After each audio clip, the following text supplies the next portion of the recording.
This book, our Constitution, protects our society and empowers us to govern.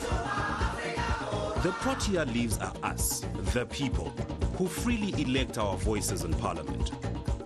The drum calls the people of Parliament, through whom we govern together.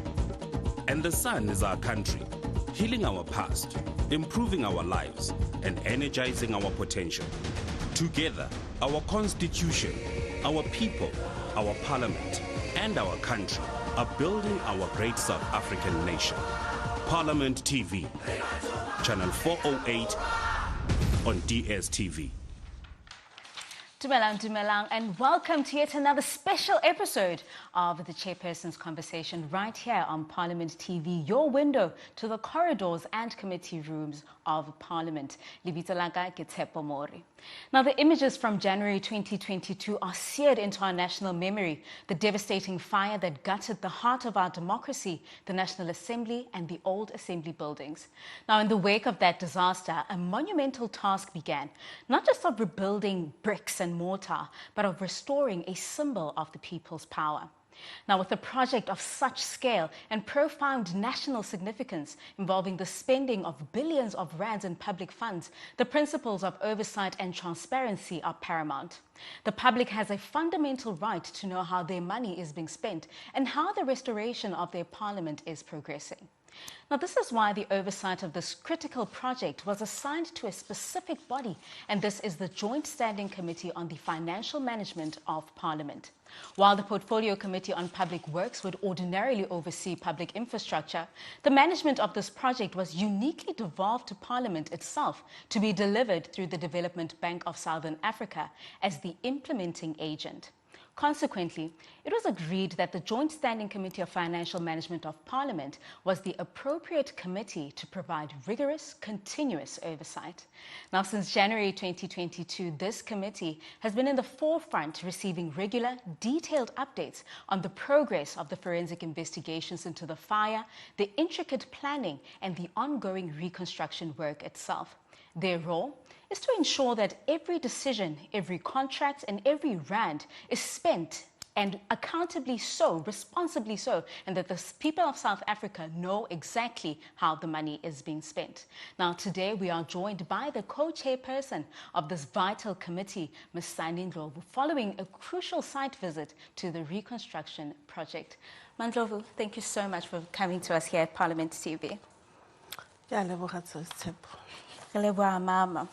Let's start with just, of course, overseeing this restoration of Parliament is very important. Now, tomorrow, the committee will receive a comprehensive report on the rebuilding and everything else that is going into restoring Parliament. The committee just conducted an oversight visit, not just for the old Assembly and the National Assembly, but the buildings that are on site as well. Can you provide our viewers with an update on your observations thus far?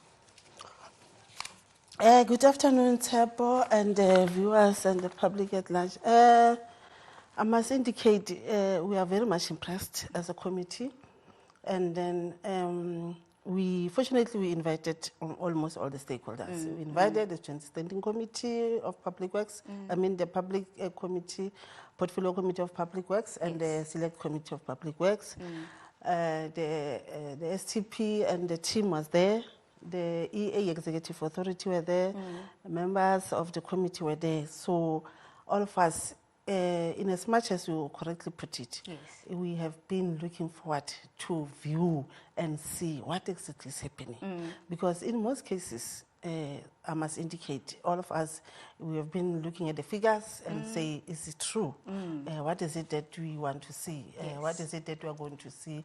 And for a person like me, who has been first time in Parliament, I'm so impressed, especially, when everything was indicated there. This was a building, this was a John Verwoerd who was killed there, was murdered there. Yes, the old Assembly. Those old Assembly and the National Assembly, I must say, I've learned a lot on this tour. So I must indicate that I'm very much impressed, and I can say, yes, there is much that has happened. Yes. Now, with that, Chairperson, of course, Let's remind our viewers as to why the decision was taken that Parliament would manage the restoration. You know, normally when it comes to public infrastructure, then you have the Department of Public Infrastructure that looks into that. Why was it that Parliament was given this responsibility? Yes, I think the public works is obviously is monitoring the building across the country. Yes. But our committee, the joint standing, is overseeing the process of rebuilding and renovation of the building. Immediately after everything has been done, we'll be handing over to public works. So it cannot be public works monitoring the whole process. Yes. There is also the steering committee that's been appointed, which is led by the STP, who's chairing the steering committee, and everything, I think, up to so far, we are very much impressed. That is why I'm saying the only thing that we left with was the issue of oversight, to go and see, what is it that has been talking, everybody has been talking about. And of course, with that ties into your role in ensuring accountability and transparency. Exactly. Now, Chair, let's talk about that role that the Joint Standing Committee has. What role do you guys play in ensuring that there's proper accountability, proper oversight in this multi-billion rand project? You see, Thabo, in this Joint Standing Committee, it's two houses that have appointed elected people to oversee this whole project. And we play oversight. We make sure that all the stakeholders are responsible for whatever that has happened. Fortunately, my also responsibility, I'm the chairperson of finance. And also my role is to follow the money. The same thing applies to the role that I'm also playing on the Joint Standing Committee. We are following the money. We want to make sure that every cent that has been spent or that has been budgeted for on that project is now accounted for. All the stakeholders are there, they are meeting, and in our meeting, we don't want the postponement because we are already telling them what is it that we expect from that steering committee. The executive authority, they know what, when they come to the Joint Standing Committee, what is it that they must tell us. And hence, we also came up with this date to say, you know what, we have been talking about this thing. We can hear people are mumbling and rambling outside there. So let's all of us, and including those who are not part of this committee, like our portfolio committees, our select committees, be included. The media also be part of this oversight and see for themselves. Now, with that, Chair, of course, throughout the years, we've had stories about the DBSA when they are involved as an agent in rebuilding. I mean, whether it's in the tourism sector, there's just been problems there, right? Now, how often does your committee receive reports from the DBSA and the Auditor General? And what has your assessment of their performance been thus far? DBSA and the Auditor General, they are also part of the steering committees. So DBSA is the agent. So they've, I think they've got 20 years on the market or been there on the constructions. That's who they are. And we are very much confident, and we believe that Auditor General also was able to also audit all the report that came from the DBSA. And Auditor General was able to congratulate the Parliament for appointing the DBSA as an implementing agent of the project. And we are also impressed because even the contractors that has been appointed, there are 3 contractors that we met today. We have your Rubex, we have your Terraco, and I think I'm wearing the t-shirt, this one. Coming from the construction. Yes. This is the oversight that we're coming from. Yes. So that's why we are saying we are following their mind. And this is another contractor that is also being appointed, 3 contractors. And all of them we, in terms of the service in the country or in the market or the construction, we are very much impressed because at least the more than 20 years. Yes, 20, yes. So the yeah, experience, it's the experience, is there. yeah, Yes. they've got experience in terms of, and whatever you can even hear when they explain. The only thing that I was worried about, in all this whole thing, Yes. there was no mentioning of the women. But I told them that, you know what, I'm getting jealous now because it's like you undermine women to do the presentation, or maybe next time, I think maybe DBSA has to tell us tomorrow. With regards to the representation of women, yes. Yeah, they must tell us because tomorrow we're having a meeting, they will be there. They must tell us how many women contractors are there so that, I'm chairing and the committee, so I cannot overlook that Of course, part. Yeah. absolutely, so, Chair. Yeah. Absolutely. Now, Chair, of course, you just said that you're wearing the PPE. You've just been on oversight, boots and everything. Yeah, you see me. I see you, Chair. Now, what progress then, Chair, has been made in the National Assembly and the Old Assembly thus far? It's November now, 2025. What we saw is that in the and the Old and the New National Assembly,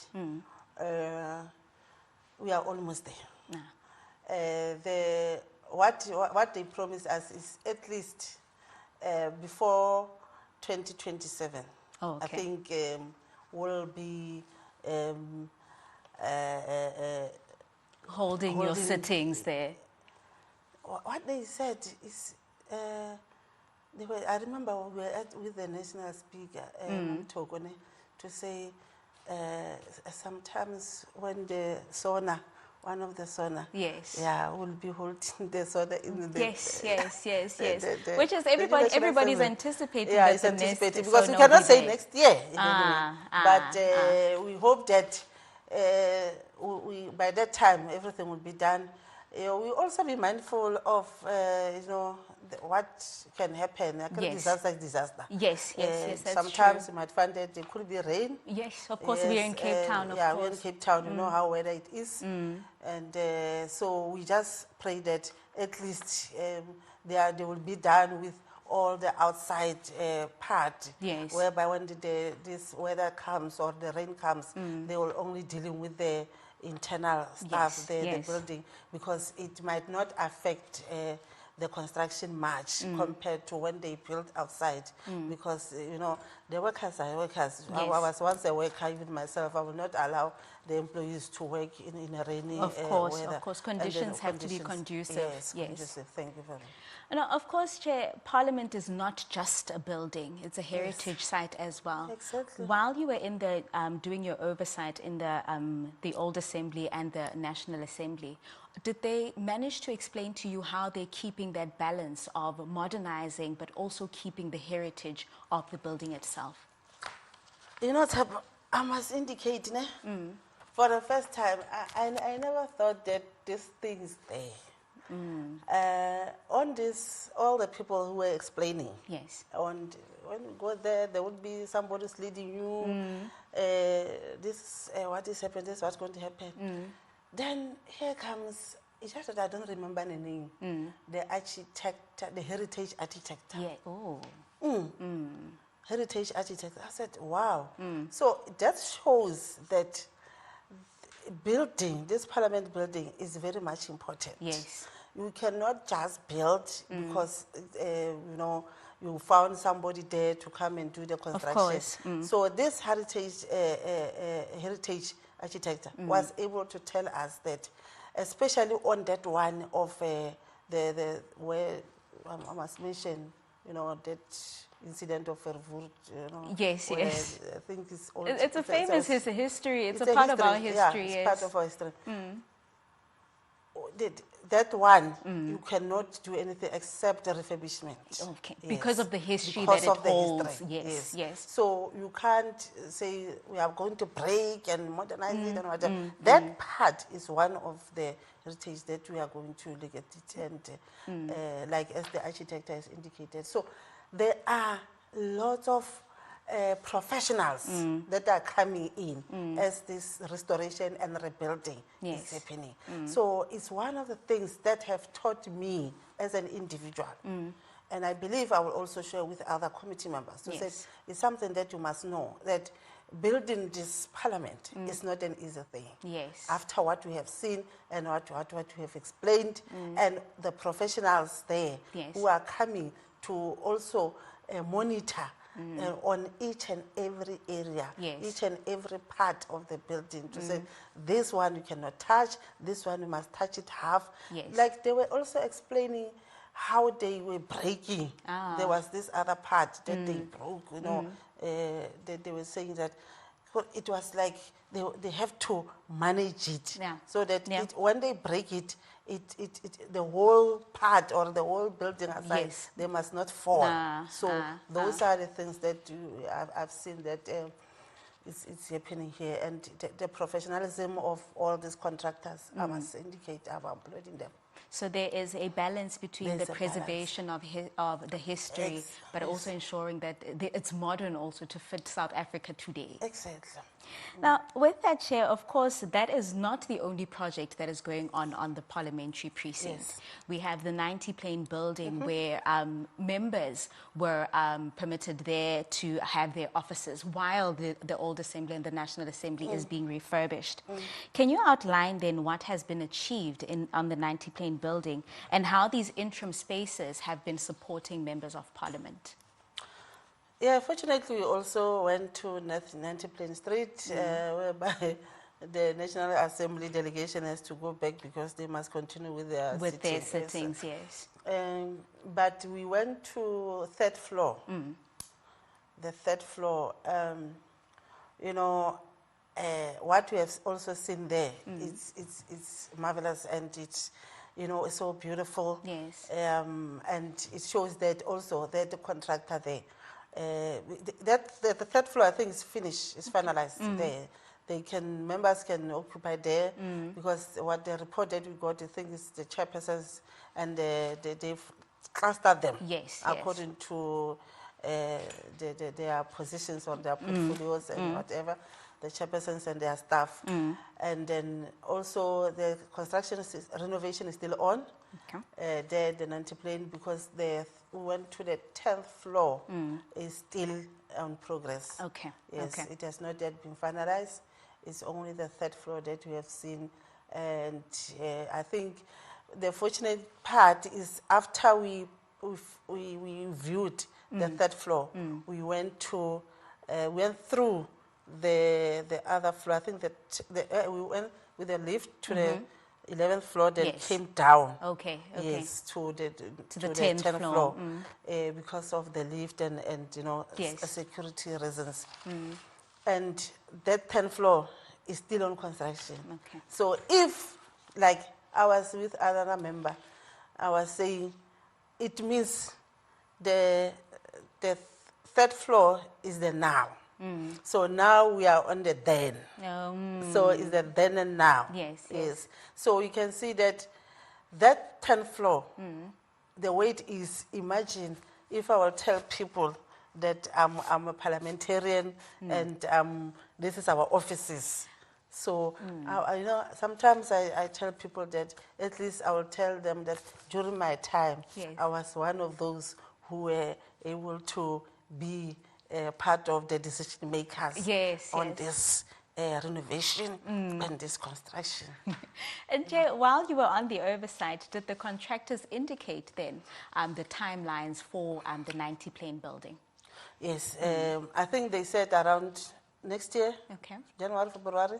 Yes, there will be, you know, because now we are in November, and soon we'll be going for recess.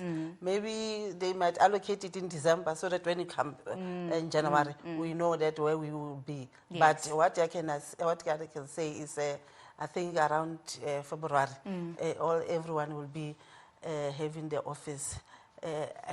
Obviously, I'll be one of them. Of course, of course. Now, Chair, you mentioned so fondly that you want to follow the money. That is what your primary committee does, and of course this is what the joint committee does as well. Yes. Now, how is the committee then ensuring that costs remain within the approved budget of approximately 4.4 billion? As I indicated earlier, we just hope, and that's what we also told I remember that question was also asked by the Speaker of the National Assembly. Yeah. We just hope that that time frame is met. But we also consider the risks. We also considered the weather, as I indicated earlier, that what will happen. Hence, they promise us that they are also pushing that that budget, it must be implemented. Yes. It must be utilized within that period, and they will not come and ask for more. We just hope. And there's one thing that I believe is something that maybe we are going to talk about, maybe it's for Parliament to even approve, that we were worried about, the issue of the insurance. Yes. We also spoke about it to say it, but it's for Parliament to decide, as we have indicated, because when we ask the Executive Authority, it is something that is not yet a decision. Maybe that is why the National Treasury has to pay for the cost, because the insurance cannot pay for the damage. But I think the Parliament must also consider the issue of paying the insurance for the building. Sometimes you might not think that it can happen. We never thought we that. Never thought, yes. It's like even your house. Yes. Many people who have not yet insured the house, and I was also raising it at some time. We had the Oversight in Northwest. I think it's not 2 weeks back, whereby there was the construction of the houses where it's thatch roofed, Yes. And then it was bent down. Then to the extent that when we asked, is the insurance not paying? They said, no, the insurance says it's negligence. So they don't pay.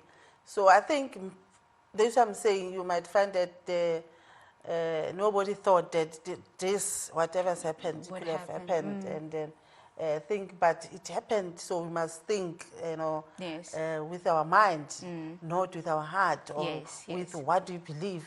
Sometimes as politicians, we just take things by our heart instead of being objective on the issues raised and making sure that you handle things objectively and service and apply in a good heart for the sake of the public of South Africa. Yes.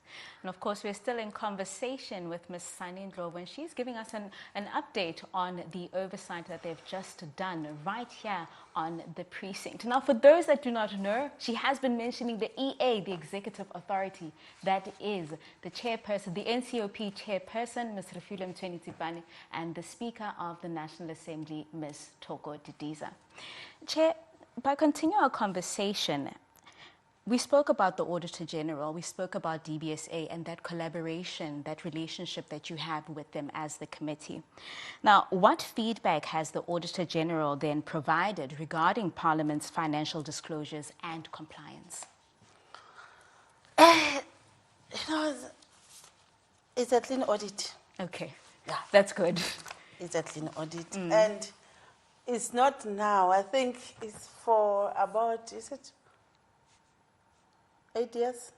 Yeah, it's a clean audit. Okay. And they presented it in our last sitting, the committee meeting, and we appreciated it, and we are happy for the Executive Authority, the STP, and the management for making us proud as the Parliament of South Africa at this level.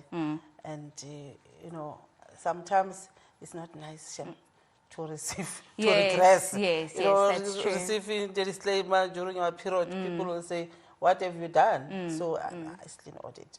And did the Auditor General maybe even flag just a few areas of improvements that Parliament could embark on? Yes, she did It's just that I just want to just to remember some of the areas.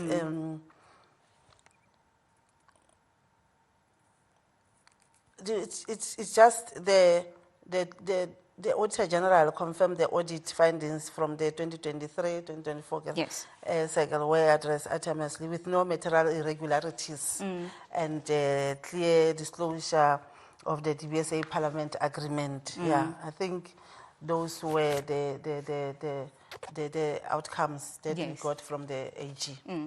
And then with that, Chair, is there any consideration for real-time audit, given the size and the sensitivity of the project? Isn't it every time when the steering committee meet, they give each other reports? Oh, so Yes. that's how it happens. Yes. Every time the Auditor General is there providing a report. Yes, they provide the report because they do their own oversight. They do the steering committees accounting to like all the stakeholders. They provide whatever information that they have Yes. to the steering committee in preparation for their joint standing. So that as they come to the meeting, they must come with that information and all the stakeholders in the committees, Yes. they are able to say, okay, up to so far, this is what we have highlighted, this is what we have highlighted, this is, we are not happy about this thing, what is it that we can do? So, and it helps because you'll know that at the end, when we have to, release the outcome, you have flagged these other areas and then they were corrected. So it becomes easier for the committee, the steering committee, to come, as they will be presenting to us. So South Africans can rest assured that their money is in good hands. Money is in good hands. We are following the money. Yes, we Chair. are very much,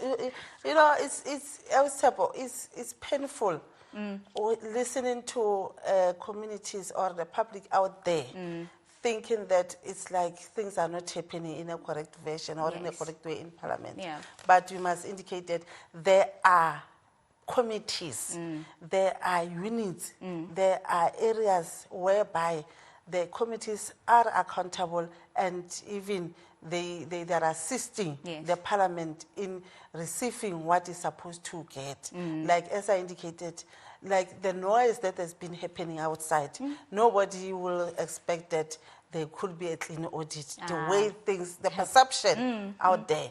But after receiving that, I said during my time. Yes. Now, Chair, of course, then beyond the infrastructure, beyond the building, beyond the construction, beyond the contractors that we see on the precinct on a daily basis, what does this project represent for South Africa's democracy? You know what?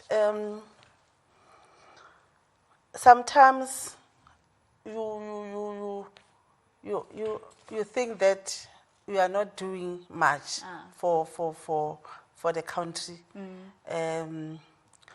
Parliament, is a cornerstone of our democracy. Yes, it's where laws are made, oversight happen, and the voice of citizens are represented. Of course. And with the restoration, it is also important to comply with the national buildings, regulations, and seismic codes. That it's not a discretionary expenditure, but a subject of legislation compliance in any way. You understand? So it's something that one will be able to say. The South Africans, even those who will come after us, they will say, this is, I will say I'll leave the legacy. Yes. They will say, this is those who were there. They were able to take a decision, a sober decision for what has happened, for what is currently they see that during that time. Because we are not there, we are not here forever. Of course. Yes. So it is something that you must also focus on and to say, let's we are here to represent the public, and there are people who send us here to represent them. We must not, disappoint them. Yes. We must not undermine them. We must not take them for granted. Now, Chair, just lastly, what message would you like to send to citizens as they watch the restoration, as they watch yourselves, parliamentarians within the chambers, talking to these issues, following the money, ensuring that there isn't corruption? I mean, a lot of citizens, of course, they sit at home and they've lost hope in government, you know. People think it's a talk show. The chairpersons, it's just a talk show. People are talking and nothing really ever happens. What reassurance, what word of assurance can you give them as they watch Parliament being rebuilt and being restored? Thank you, Tsepo. This is 7th Parliament, yes. And it has new people. There are new parties there. Yes. It's a GNU. You know, sometimes we might, yes, we don't like GNU, but the citizens out there, they gave us a mandate to say, go and work together. Yes. And working together, it means you must watch each other. There's nothing that should happen without this other one seeing or maybe coughing out. So I think the current 7th administration, especially from our side as the NCOP, especially from the committee that I lead as the finance, we are saying we follow the money. And we mean it. Yeah. We have done it. Where we things have not gone wrong, well, things have gone wrong, we want to put it in writing and give it to the right people. And I think you can see things have changed. Obviously, things will not, we cannot please everybody. Not everybody will be happy about the situation. Nobody will be happy and to say this one and that one are there. Nobody will be, everybody will say, no, but why are you taking this decision? Why are you doing this? Yes. But the citizens out there, they said, you must go there and fix whatever we have seen, and it's not that you don't know, you as Honorable Ndlovu, because the media is all over. The media is showing us everything. Yes. Here is the building that has been burned down of Parliament. Now they've put me there as one of the committee members. Yes. What is it that you want to do? What is it that you want to show us? We want to see you doing something for the people of Tabazimbi, where I come from, people of Limpopo, where I come from, people of Waterberg, where I come from. They want to see, they know that the Parliament is bent down. Yes. And they know that Honorable Ndlovu is also part of those who are sitting there in the committee. Yes. So I will want to see myself one day holding the key with executive authority, the chairperson of the NCOP, the Speaker of the National Assembly, receiving the key from the contractor with the STP and the team to say, within the time frame, within that time frame, that's what we wish, and we are going to push them. Definitely we are going to push them. That's one thing that we must know. Yes. We don't want a situation whereby we lie to our citizens. We just wish and hope that that moment will not come. We want to, when they see, as we have seen now, what has happened today. And what most importantly, in my opening remark, I told honorable members, which is something that I want to highlight to everybody. Yes. As we are meeting there, before we go out for the oversight, we are there as members of Parliament, not contractors. So we should not focus on the contractors, on who is who, and who should I get, who must I get something from the contractor, who whatever. I don't know them, the fortunate part. Some of them, they were appointed even during 6th administration. Yes. But for the contractors, to implement what the parliament have asked them to do. We must give them a space. No political interference. No political and interference. A parliament for the people, by the people. Parliament for the people, by the Thank you people. so much, Chair, for making the time. Yes, thank you. And once again, we thank the co-chairperson of the Joint Standing Committee on Financial Management of Parliament, Ms. Sannie Ndlhovu, straight from the construction site. Of course, the committee conducted a site visit to the construction site where contractors are hard at work with the construction. The work of the committee is vital in ensuring that Parliament fulfills its constitutional mandate effectively and transparently. Now, we are monitoring those activities closely and we will keep you abreast of those developments. Now, for more in-depth reports and live coverage of committee meetings, house sittings, stay tuned to Parliament TV on DSTV channel 408 and follow our YouTube channel at Parliament of RSA. Remember to always join the conversation as well on all our social media platforms at Parliament of RSA. Of course, it is your Parliament, your voice, your future. Now, from myself and the rest of the crew, take care.